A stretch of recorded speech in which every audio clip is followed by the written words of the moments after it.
"You're not half the man your brother is," my dad said at dinner. I pushed my chair back and said, "Then he can start paying your rent." It all started at one of our usual Friday dinners, the kind where my parents insist everyone be present. No excuses. My older brother Ryan was already sitting at the table when I walked in, grinning like he'd just won the lottery. And in a way, he had. Mom and Dad had surprised him that morning with a down payment for his first condo. "You've earned it, son," Dad said proudly, retelling the story for the third time that night, as though Ryan had personally built the place brick by brick instead of just showing up to sign the papers. I sat quietly, swirling my fork through the mashed potatoes, feeling that familiar knot in my stomach. I'm not jealous of Ryan. At least I try not to be, but I'd be lying if I said it didn't sting a little. I've worked since I was 17, paid for my own degree, and even helped Mom and Dad with their mortgage when things got rough a couple years ago. But that night, it felt like none of it mattered. Dinner was almost over when Dad put his fork down with a loud clink, like he was about to make a toast. Instead, he looked right at me and said the words that still ring in my ears: "You're not half the man your brother is." I don't know what snapped in me. Maybe it was the years of being compared, or maybe it was just that I was tired of swallowing my anger. But I pushed my chair back and said calm as ever, "Then he can start paying your rent." The room went dead silent. Ryan's grin faltered. Mom turned pale and blinked like she hadn't heard me right. "Rent?" she whispered. "What rent?" My heart was pounding, but I just sat there staring at them, letting the weight of what I just said settle over the table like a thick fog. No one said a word for what felt like an eternity, and I suddenly realized I just cracked open a secret I never intended to share. That was the night everything started to unravel. The silence after my comment was deafening. I could hear the clock ticking in the kitchen, the hum of the refrigerator, even the sound of Ryan clearing his throat awkwardly. I didn't back down. My words hung in the air like smoke. Dad was the first to speak, his voice hard and controlled. "Lucas," he said, "what exactly do you mean by that?" I shrugged, trying to look calm even though my hands were sweaty under the table. "Exactly what it sounds like," I said. "For the last 3 years, I've been covering part of the mortgage here." "Your mortgage?" Ryan frowned like I'd just spoken in another language. "Wait, what? Why would you do that?" Mom looked offended, like I had accused her of something. "We never asked you to," she said quickly. "We would never ask that of you." I almost laughed at that because technically she was right. They hadn't asked. They begged. 3 years ago, Dad lost a major client at his contracting business, and I'd gotten a panic call late one night asking if I could spot them enough to cover the monthly payment so they didn't lose the house. At the time, I didn't hesitate. I was living frugally, saving up for my own place, but I told myself family comes first. Only it didn't stop at 1 month or 3. Before I knew it, I was sending them a fixed amount every month. They always promised to pay me back someday, but someday never came. It became expected like clockwork. I opened my mouth to explain all of that, but Dad cut me off. "This is highly inappropriate," he said, his tone full of authority. "Whatever help you've given us in the past was appreciated, but throwing it in our faces now is uncalled for." That hit a nerve. I hadn't planned on confronting them tonight, but now that the truth was out, I wasn't going to let them sweep it under the rug. "I'm not throwing it in your face," I said quietly. "I'm pointing out that I've been helping keep this house afloat while Ryan gets rewarded for what exactly?" Ryan bristled. "Excuse me? I work for my condo, Lucas. I've been killing myself at my job for the past 2 years." I almost rolled my eyes. "Yeah, your job at Dad's company, where you get promoted every 6 months for showing up. Must be exhausting." "Enough," Dad barked, his hands slamming on the table. The sound made Mom jump. "You will not disrespect your brother at this table." Disrespect. That word always got thrown at me. I took a slow breath. "I'm not disrespecting him," I said. "I'm asking why my support is invisible. Why I'm treated like the backup plan while Ryan is the golden child." Mom's face softened like she pitied me. "Lucas, you've always been so sensitive," she said gently, as if that was supposed to make me feel better. "You know we love you just as much. But Ryan has been working towards something big. He's making a name for himself." That was the moment I realized this wasn't about money. It was about perception. No matter what I did, no matter how much I gave, it would never measure up to Ryan's achievements because theirs were visible. Mine were quiet. The conversation fizzled out after that, but the tension in the room was so thick I could barely breathe. I excused myself early, saying I had work to finish at home, and left before dessert was served. Driving back to my apartment, I kept replaying the scene over and over in my head. My father's words, "You're not half the man your brother is," gnawed at me. Was that really how they saw me? As half? Over the next few weeks, the dynamic got worse. The next Friday dinner, Mom acted like nothing had happened, but I noticed she set Ryan at the head of the table where Dad usually sat, like he was some kind of heir apparent. Dad spent most of the meal talking about Ryan's upcoming promotion and how proud he was to see him taking the reins at the company. I stayed quiet that night, just observing. Every time I tried to contribute something to the conversation, Dad found a way to redirect it back to Ryan's achievements. One night, when Ryan casually mentioned he was thinking of buying a new car, a fully loaded SUV, Mom turned to me with that sweet butt-cutting tone she used when she wanted to make a point. "Lucas, maybe you can help him research good financing options. You're so good with numbers." I felt my jaw tighten. Sure, I said flatly. As long as he doesn't need me to make the payments too. The room went still for a moment, and Mom gave me a sharp look. That was uncalled for, she said. But I didn't apologize. I was done apologizing for speaking the truth. Then came the final straw. One Saturday afternoon, Dad called me and asked if I could swing by the house. When I got there, I found him and Ryan in the living room, looking serious. Mom was sitting stiffly on the couch, her hands clasped. What's going on? I asked, my stomach sinking. Dad cleared his throat. Your brother has a great opportunity right now, he said. He's looking at expanding his condo into a 2-bedroom so he can rent out part of it. It's an investment. I crossed my arms. And what does that have to do with me? Mom gave me a hopeful smile. We thought maybe you could help with the down payment, she said softly, as if she were asking me to water the plants while they were on vacation. I actually laughed. You've got to be kidding me. Ryan shifted uncomfortably. It's not charity, Lucas. You'd be helping both of us. I could even pay you back once I start renting it out. I stared at them, stunned. You want me to fund your second property when I don't even own one myself? Dad's expression hardened. This is about family, he said. You've been in a position to help before. You're single, you have no kids, and you make good money. It's time to step up again. Something in me snapped right then. I didn't yell, but my voice was cold enough to make Mom flinch. I've been stepping up for 3 years. I've been paying part of your mortgage. I've been sacrificing my own goals so you don't lose this house. And now you want me to bankroll Ryan's real estate ventures. No one said anything. I turned toward the door. I think we're done here, I said, my voice shaking, partly from anger, partly from relief. As I walked out, I could hear Mom calling after me, but I didn't stop. That night, sitting alone in my apartment, I stared at my bank statements. All the money I'd sent them over the years. All the savings I could have had by now. And for what? A pat on the head and a lecture about how I'd never measure up. For the first time, I started to wonder if I was done helping them entirely. And that was when the idea for my next move started to take shape. 3 days after that confrontation, I got a call from Mom early in the morning. Her voice was unusually cheerful, almost rehearsed, and that immediately put me on edge. Lucas, she said, can you stop by the house tonight? Your father and I want to have a family dinner. Ryan will be here too. It's important. I hesitated.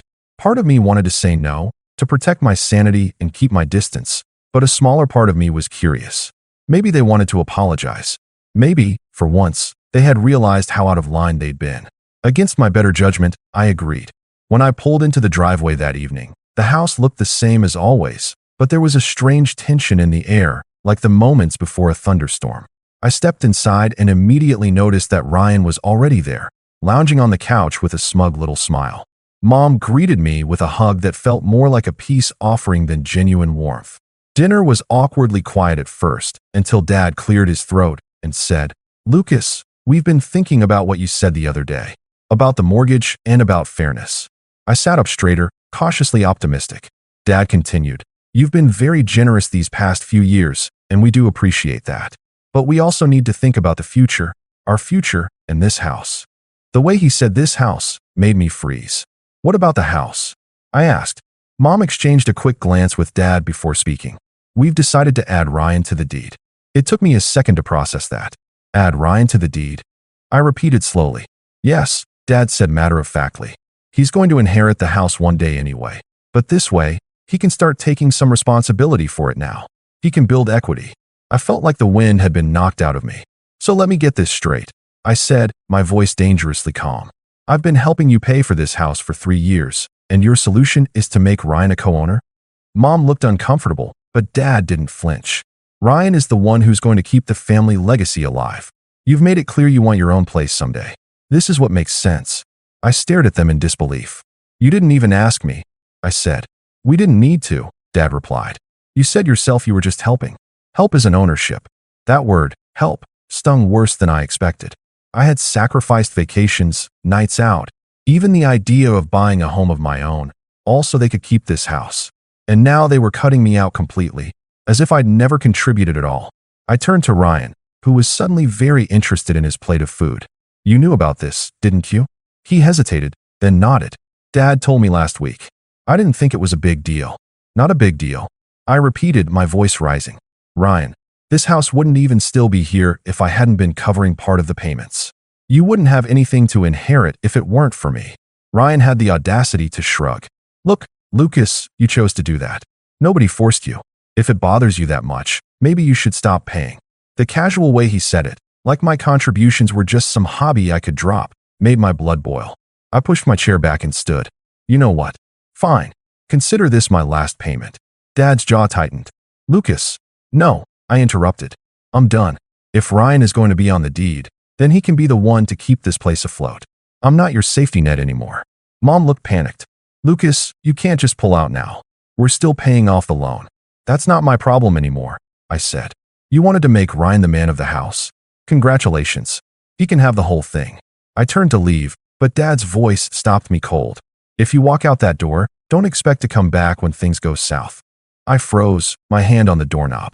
That was it. That was the moment everything inside me hardened. He wasn't just taking my contributions for granted. He was threatening me with exile if I didn't keep playing their game. Slowly, I turned back to face him. Things already went south, Dad, I said quietly. You just didn't notice until now. Then I walked out, slamming the door behind me. I drove aimlessly for over an hour, my thoughts racing. I wasn't just hurt, I was furious. I had trusted them, supported them, believed we were working together as a family. And in return, they had effectively cut me out of the picture and handed everything I had helped pay for to my brother. When I finally got back to my apartment, I pulled out a folder where I kept all my bank records and receipts. Every transfer I'd ever made to their account was right there, neatly documented. I stared at the numbers, the thousands of dollars that had gone to them, and felt a strange calm settle over me. They thought I was just going to slink away quietly. They thought they could rewrite history and pretend I never contributed. But they were wrong. This was no longer about fairness. It was about making sure they could never ignore me or my contributions again. And that was the moment I stopped being the peacekeeper in the family and started thinking like someone who had nothing left to lose. That night was the first time in years I didn't sleep at all. I lay on my couch staring at the ceiling, my mind replaying every conversation, every dinner, every moment I'd chosen to put my family's needs ahead of my own. It all seemed so painfully obvious now. The little comments, the way they praised Ryan for every small accomplishment but treated mine like background noise. How had I ignored it for so long? By morning, I felt hollow. Not angry, just emptied out. I skipped work that day and sat in silence with a mug of coffee that went cold on the table. Around noon, my phone buzzed with a message from Mom. Lucas, can we talk? This is a misunderstanding. Please don't make this harder than it has to be. I didn't reply. I wasn't ready. The next few days blurred together. I went to work, came home, and sat in my apartment without turning on the lights. It felt like I was mourning something, not just my relationship with my family, but the illusion I had been living under for years. I kept asking myself the same question.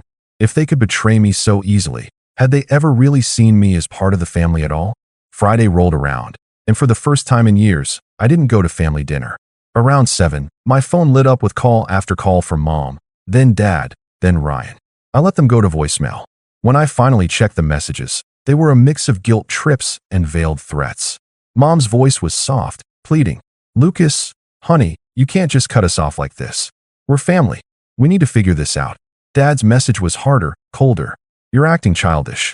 Ryan has stepped up, and you should be happy for him. If you keep this up, you'll regret it. Ryan's was the worst. Casual, almost smug. Dude, this is getting out of hand. Just let it go. It's not that deep. I'll make sure to toast you when I get the keys to the house.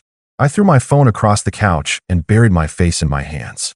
I had given everything I could to these people, and now they were mocking me for walking away. That weekend, I started pulling my life back piece by piece. I canceled the automatic transfer that had been going to their mortgage account every month. I called my bank and redirected that money into a separate savings account, one that no one but me had access to. For the first time in years, I started to think about what I actually wanted. Not what would make my parents happy, not what would make Ryan proud of me, but what I wanted. At first, I didn't have an answer. I just knew I needed space. Over the next couple of weeks, I went low contact with my family. I stopped answering calls and only replied to texts if they were about something urgent. My parents didn't take it well. Mom sent me long, emotional messages about how she couldn't sleep at night, knowing we were fighting. Dad's messages got shorter and angrier, accusing me of abandoning them. One night, I came home to find an envelope taped to my door. Inside was a letter in Dad's handwriting, formal and cold. He wrote that since I had chosen to withdraw financial support, they were considering other options for the future of the house, and that I shouldn't expect to be included in those discussions going forward. I sat on the floor of my apartment reading that letter over and over until my hands were shaking. It wasn't just about money anymore. This was personal. They were cutting me out completely, not just from the house, but from the family decisions. And yet, as much as it hurt, part of me felt strangely free. For the first time in my life, I wasn't living for their approval. I started going on long walks after work just to clear my head. Sometimes I'd end up downtown, standing in front of apartment buildings I used to dream about living in. I'd imagine what it would be like to have a place of my own, one that no one could take away from me or hold over my head. One night, after a particularly long walk, I went home and opened my laptop. I started looking at condos for sale. Not seriously at first, just browsing. But as I scrolled, I felt something shift inside me. Why not me? Why shouldn't I have a place of my own? I had been quietly saving for years, even with the mortgage payments I'd been making for my parents. Now that I wasn't sending them money anymore, I could build that savings faster. That night, I built a spreadsheet with all my expenses, savings, and potential timelines for buying a place. I hadn't felt that focused in months. But even as I planned for the future, the bitterness stayed with me. Every time I saw my family's name pop up on my phone, it was like a reminder of how little they thought of me. Then came the real gut punch. A few weeks later, I got a text from a mutual family friend, Mrs. Jensen, our old neighbor from across the street. She sent me a photo of a "Congratulations" banner hanging on my parents' front porch with a message. So excited for Ryan. Heard the house is officially in his name now. I just sat there staring at my phone, numb. They had gone through with it. They'd actually put Ryan on the deed. And no one had told me. Not a call, not a text, nothing. I realized then that there was no going back. This wasn't just favoritism anymore. This was erasure. They had rewritten our family story so that I was just extra. That night, I poured myself a drink, sat at my kitchen table, and stared at the stack of bank statements and receipts I'd been keeping. My entire contribution to that house, right there in black and white. And that was when a different kind of plan started to form. Not just to build my own life, but to make sure they could never brush aside what I had done for them. It wasn't about yelling or fighting anymore. It was about letting the truth speak for itself and watching what happened when everyone saw it. The morning after I saw that photo of the "Congratulations" banner, something inside me clicked. The pain was still there, but it felt sharper now, more focused. I wasn't just drifting anymore. I had a purpose. For the first time in weeks, I woke up early, showered, and actually felt like I had energy. I made myself a proper breakfast, not just stale cereal or coffee, and opened my laptop. My spreadsheet was still sitting there from the night I'd started planning. I stared at it for a long moment, then added a new column, projected timeline. I wasn't going to just dream about a place of my own anymore. I was going to make it happen. I started small. I called a few real estate agents and asked questions about the market. I met with a mortgage advisor at my bank to see how much I could actually afford. It felt strange at first, taking steps towards something that was just for me. But every conversation made me feel more in control. Work became a distraction, but also an advantage. I started volunteering for extra projects, staying late when I needed to, and putting myself forward for responsibilities I used to shy away from. My boss noticed, and within 2 months, I got a raise, a modest one, but enough to bump my savings plan forward by a few months. I didn't tell my family about any of this. In fact, I was speaking to them less and less. The silence was liberating. Without the constant drip of criticism or comparisons, I could actually hear my own thoughts for once. But they weren't staying quiet. Every now and then, I'd get a text from Mom, sometimes apologetic, sometimes passive-aggressive. "Lucas, you're really hurting your father. Can't we just put this behind us?" Other times, it was Dad, more direct. "You're being stubborn. We did what we thought was best. You should be proud of your brother, not resentful." I never replied. I wasn't ready to engage. Instead, I poured my energy into building myself up. I picked up a side hustle doing freelance financial consulting, something I'd always been good at but never had time for before. It was slow at first, a client here, a client there, but word started to spread. Within 3 months, I had regular weekend work that nearly doubled my income. And then came the turning point. One of my freelance clients, a small tech startup, asked me if I'd consider coming on as their full-time financial analyst. It was a risk. They were young, not as established as my current company, but they offered me a salary nearly 40% higher than what I was making, plus equity in the company. I said yes.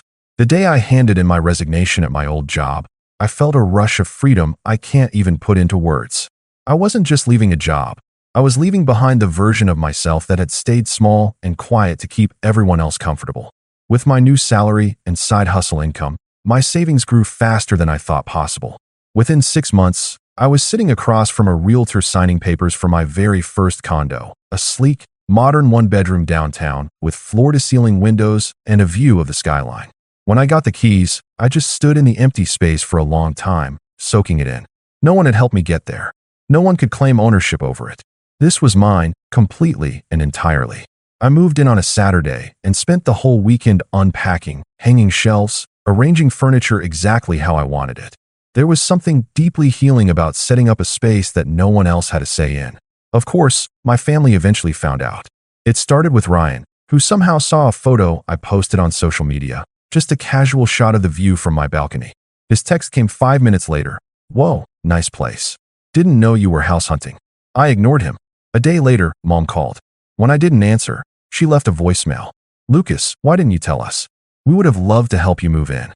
Your father feels very hurt that you kept this a secret." I listened to the message twice, then deleted it. Because the truth was, it wasn't a secret. They just weren't entitled to know. Over the next few weeks, I focused on settling into my new life.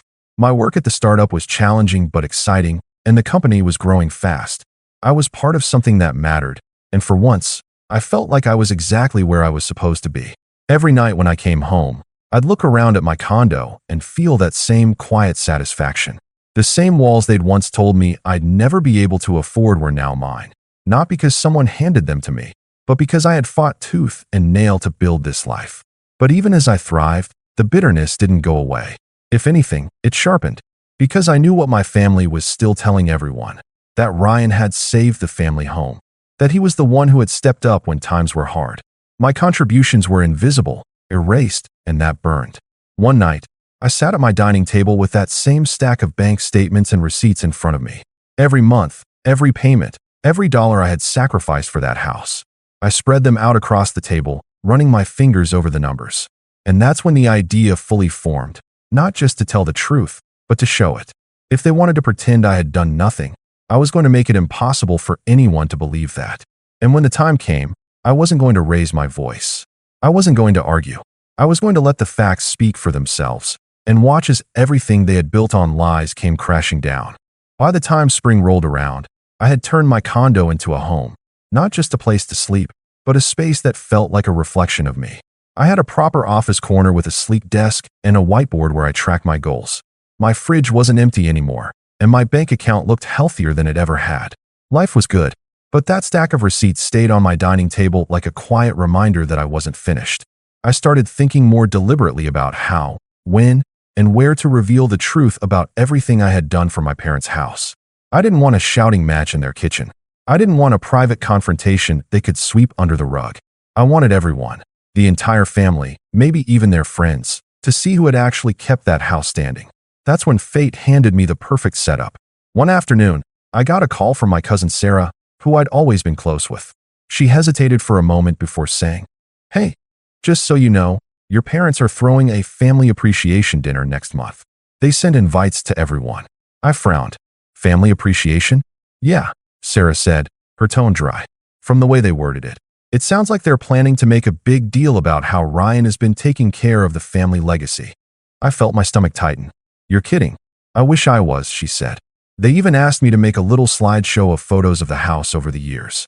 They want to show how much it means to the family." I thanked her for the heads up, but after I hung up, I just sat there staring at my phone. A public dinner, with everyone there, to celebrate Ryan for doing the thing I had been doing quietly for years. It was infuriating and perfect. That night, I started organizing my documents. I scanned every bank statement, every wire transfer confirmation, every note from my parents thanking me for helping out just this once. I put them in chronological order, creating a clear timeline of exactly how much money I had put into that house and when. But I didn't stop there. Through my work in finance, I had access to software that allowed me to build professional-level financial reports. I spent an entire weekend compiling everything into a single polished document: charts, graphs, annotations. At the end, I added a summary page. Total contributions to family home, 2019 to 2023, $68,450. Seeing the number like that, bold and undeniable, made me sit back in my chair and exhale. No more minimizing what I had done. No more letting them rewrite history. But there was one more piece I needed. Through Sarah, I found out the dinner was going to be at a local event hall, a semi-formal thing, with a rented projector and microphone. That gave me an idea. I reached out to Sarah and, cautiously, asked if she could share the slideshow file with me just to look over. She didn't ask questions, she sent it over that night. I opened the file and scrolled through the slides. They were simple, photos of the house from different years, family pictures on the porch, captions about memories made here. The last slide said, in bold letters, "Thank you, Ryan, for preserving our family home." I stared at that slide for a long time. Then I copied the entire presentation and started making my own version. Same photos, same captions. But at the end, instead of that line about Ryan, I added a new set of slides, my financial report, condensed into a clean, easy-to-read format. I made sure every transfer had a date and a brief description. I included the total amount in massive font on the last slide, with one line beneath it. "This is who kept the house alive."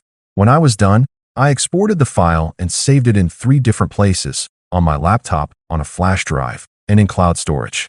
I wasn't going to risk losing it. The more I worked on this, the calmer I felt. It wasn't about revenge anymore, or maybe it still was, but in a way that felt precise, controlled.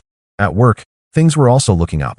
Our startup had just landed a major client, which meant my stock options were suddenly worth a lot more. For the first time, I was in a position where my financial stability didn't feel fragile. I could walk into that dinner completely unshaken. The weeks leading up to the event were strangely quiet. My parents didn't reach out much, though Mom did send a polite, formal invitation via text. "Lucas, we'd love for you to join us for this special evening. It would mean a lot to the family." I replied simply, "I'll be there." I didn't tell them anything else. The night of the dinner arrived, and I dressed carefully. Nothing flashy, but sharp enough to make an impression. When I walked into the event hall, I immediately noticed the way heads turned. Some relatives smiled and waved, surprised to see me after months of distance. Ryan spotted me across the room and raised an eyebrow but didn't say anything. Mom came over, hugged me tightly, and whispered, "I'm so glad you came." I just smiled politely. Wouldn't miss it. The evening started with small talk, food, and wine. The atmosphere was warm, celebratory. I stayed quiet, waiting. Finally, after dinner, Dad stood up and tapped the microphone. "Thank you all for coming tonight," he began. "This house has been the cornerstone of our family for decades, and we wanted to take a moment to recognize the person who has worked so hard to preserve it." Ryan shifted in his chair, already smiling like he knew what was coming. "And with that," Dad said proudly, "let's look back on some of the memories we've made over the years." The lights dimmed, and the slideshow began to play on the screen.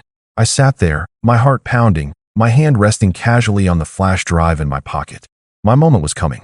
The slideshow played just as I expected. Cozy photos of the house through the years, shots of Ryan helping Dad fix a fence, family dinners on the porch, Christmas mornings by the fireplace. I could hear murmurs of nostalgia ripple through the crowd. Mom dabbed her eyes with a napkin. Ryan looked like he was soaking in applause at an awards ceremony. And then came the final slide. "Thank you, Ryan, for preserving our family home." The room erupted in polite applause. Dad put a hand on Ryan's shoulder proudly, and Ryan actually stood up and gave a little wave, as if he'd just been handed the key to the city. I let the clapping die down before I stood. "If I could have a moment," I said, my voice calm but carrying. The room quieted, and Dad looked confused. "Lucas, this isn't really the time. It'll just take a minute," I said. "Since we're talking about preserving the house, I thought it might be a good time to share something important." Before anyone could stop me, I walked to the projector, plugged in my flash drive, and clicked to the next slide, my slide. The screen lit up with the title page. "Financial Contributions to the Family Home, 2019 to 2023. Murmurs started around the room. I clicked again. The next slide showed the first year, a neat list of monthly transfers, dates, and amounts.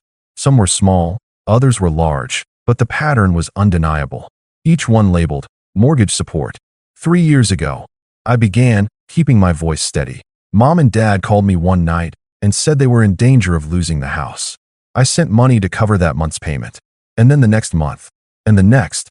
For 3 years, I contributed to keep this place standing. Click. Another year appeared on the screen. The numbers grew larger. "This isn't to brag," I continued, scanning the room. "I never told anyone because I thought we were all in this together. I thought we were a family. But when I found out that Ryan was added to the deed without so much as a conversation, I realized that history was about to be rewritten, and I wasn't going to let that happen. Click. The third year appeared, ending with a bold total. $68,450. The room went completely silent. No forks clinking, no whispers, just the sound of the projector fan humming. This, I said, pointing at the screen, is what really preserved the house. I let that sink in for a long moment before clicking to the last slide. It was a photo of the house taken last summer, with the caption, "This was my contribution. Don't forget it." I stepped back from the projector, my heart pounding, but my face calm. The silence stretched until Sarah, my cousin, let out a low whistle. "Wow," she said softly. I had no idea. That broke the tension. A few other relatives started murmuring, looking at each other, some even turning toward my parents with raised eyebrows. Mom looked pale. Her mouth opened, but no words came out. Dad's face was tight, his jaw working like he was chewing gravel. Ryan, for once, didn't look smug. He looked uncomfortable. "Lucas," Mom finally said, her voice shaky. "This was not the place." "Actually," I interrupted gently, "this is exactly the place. You wanted everyone here to celebrate Ryan's part in saving the house. I just thought they deserved to know the whole story." Dad stood, his face red. "You're trying to humiliate us." I shook my head. "No, I'm telling the truth. If the truth is humiliating, that's not on me." The room went quiet again. My aunt cleared her throat. "Well," she said carefully, "I think we can all agree Lucas deserves some recognition for what he's done." A few people nodded. Someone even started clapping quietly until Dad shot them a glare. I didn't wait for permission. I unplugged my flash drive, slipped it back in my pocket, and said, "That's all I wanted to say.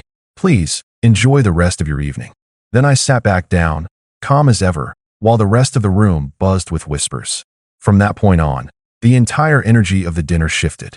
Conversations were hushed, pointed. I caught more than one relative glancing at my parents with looks that ranged from shocked to disappointed.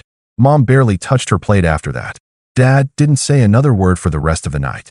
Ryan tried to joke it off once, muttering something about, "Well, guess you were the secret landlord all along," but no one laughed. I stayed until dessert was served, then stood and thanked everyone for coming before quietly heading out. Walking to my car, I felt lighter than I had in months. It wasn't joy, not exactly. It was clarity. I hadn't yelled. I hadn't begged. I hadn't tried to convince them of anything. I had simply laid out the truth and let everyone see it. And judging by the looks on my parents' faces as I left, the truth had landed harder than any argument ever could. But as I drove home, a new question formed in my mind, one that made me grip the wheel a little tighter. What would they do now that they had been exposed? The fallout started almost immediately. The next morning, my phone buzzed with a string of texts from Mom, long paragraphs that swung wildly between guilt, anger, and self-pity. "Lucas, what you did last night was cruel. You blindsided us in front of everyone." 2 minutes later, another message, "But maybe we deserved it. I didn't realize how much you'd been giving. I should have thanked you sooner." And then, almost as if she couldn't stop herself, "But you could have come to us privately. Now everyone is talking about us. Your father hasn't slept all night." I didn't reply. I wasn't ready to get pulled back into their narrative. By noon, Dad called. I let it go to voicemail, then listened as he spoke, his tone clipped. "You've embarrassed this family, Lucas. People are calling us, asking questions. You made it sound like we forced you to pay when you volunteered. That was your choice." He paused, and for the first time, I heard a crack in his voice. "I don't know who you're trying to hurt, but you've hurt your mother deeply. If that was your goal, congratulations." I deleted the message without saving it. Later that afternoon, Sarah called me. "You have no idea what a stir you caused last night," she said, trying not to laugh. "Half the relatives are furious at your parents. The other half are calling you the unsung hero of the family. Aunt Linda said it was the first time she's ever seen your dad look speechless." I chuckled, a little surprised at how good that felt to hear. "I didn't do it for them," I said. "I just wanted the truth out." "Well," Sarah said, "you got it out. And now no one can pretend they don't know." That evening, I decided to check social media. My parents weren't heavy users, but some of my cousins had posted photos from the event. Under one of them, there was a comment thread that had clearly turned into a debate. "Cousin Mike. Honestly, props to Lucas. If I had given that much, I'd want people to know too." Aunt Linda. "Exactly. It's not about embarrassing anyone. It's about recognition." Family friend Karen. "I didn't know Lucas was helping with the mortgage. That's incredible. The comments went on and on. Not one person criticized me for what I had done. For the next week, there was radio silence from my parents.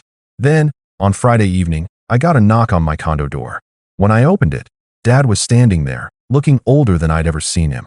Mom was behind him, her hands clasped together. "Lucas," Dad said, his voice low, "can we come in?"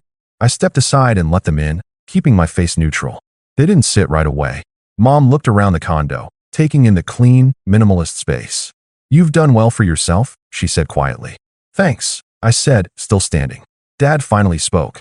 "I owe you an apology," he said, each word slow and deliberate. I didn't realize how much resentment had built up. I thought we were all doing our part, but you did more than anyone, and I minimized it. That was wrong. Mom nodded quickly. "We should have talked to you before adding Ryan to the deed. It wasn't fair.